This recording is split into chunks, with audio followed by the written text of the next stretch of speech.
જેની કાગડોળે લોકો રાહ જોઈ રહ્યા હતા એ ગણેશ ઉત્સવ શરૂ પણ થઈ ગયો છે અને ઉત્સવ મધ્યમાં પણ પહોંચી ગયો છું. અત્યારે હું બિલીમોરા શહેરમાં સ્થિત દેવસરના રાજાના દરબારમાં ઊભો છું.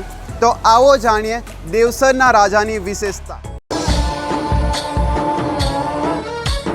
गणनायकाय गणदैवताय गणाध्यक्षाय धीमहि गुणशरीराय गुणमण्डिताय गुणेशानाय धीमहि गुणातीताय गुणाधीशाय गुणप्रविष्टाय धीमहि एकदन्ताय वक्रतुण्डाय गौरीतनयाय धीमहि गजेशानाय भालचन्द्राय श्रीगणेशाय धीमहि एकदन्ताय वक्रतुण्डाय गौरी. કેટલા વર્ષથી દેવસરના રાજાની સ્થાપના કરવામાં આવે છે? દેવસરના રાજાની 46 વર્ષથી સ્થાપના કરવામાં આવે છે. તેમજ દેવસરના રાજાનો મહિમા ખૂબ જ મોટો છે. દેવસરના રાજામાં દર્શનાર્થીઓની મનોકામના પૂર્ણ થાય છે. તેમાં મનોકામનાના ભાગરૂપે દેવસરના રાજાને સોનાનો હાર, સોનાનો મુકુટ તેમજ ચાંદીનું ઉંદર ભેટમાં મળેલ છે. બરાબર. ગણેશ ઉત્સવ દરમિયાન કયા સેવા કાર્ય એમ કરવામાં આવે છે? ગણેશ ઉત્સવ દરમિયાન બ્લડ ડોનેશન કેમ્પ તેમજ પૂર વખતે અમે જમવાની સેવા નીચાણવાળા વિસ્તારોમાં પૂરી પાડીએ છીએ. બરાબર. જે રીતે મંડપનું નિર્માણ કાર્ય ખૂબ જ સરસ છે, તો કેટલા ટાઈમ પહેલાંથી આ મંડપ બાંધવાની શરૂઆત થાય?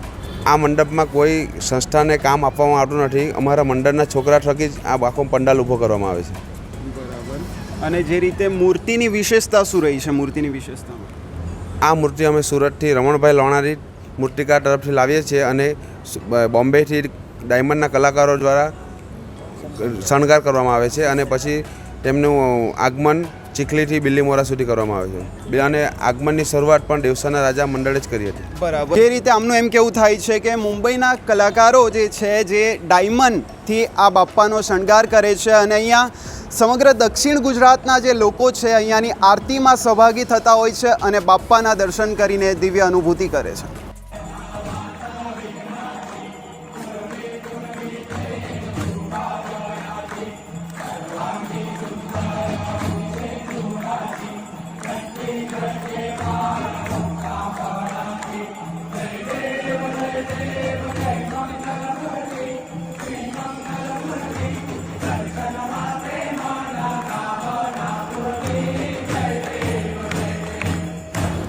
જેમની મનોકામના પૂર્ણ થાય છે એ દેવસરના રાજાને શું અર્પણ કરે છે? જેમની મનોકામના પૂર્ણ થાય છે તે દેવસરના રાજાને સોનાના તેમજ ચાંદીના પારણા અને સોનાની ચેન જેવું અર્પણ કરે છે. બરાબર.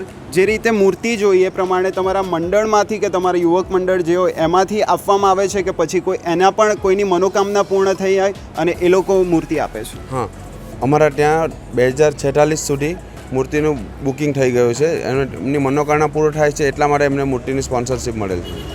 બરાબર. જે રીતે એમણે કીધું કે લોકોની મનોકામના પૂર્ણ થઈ છે એ લોકોએ અહીંયા મૂર્તિ બુક કરાવી દીધી છે અને 2046 સુધી અહીંયા મૂર્તિ બુક છે.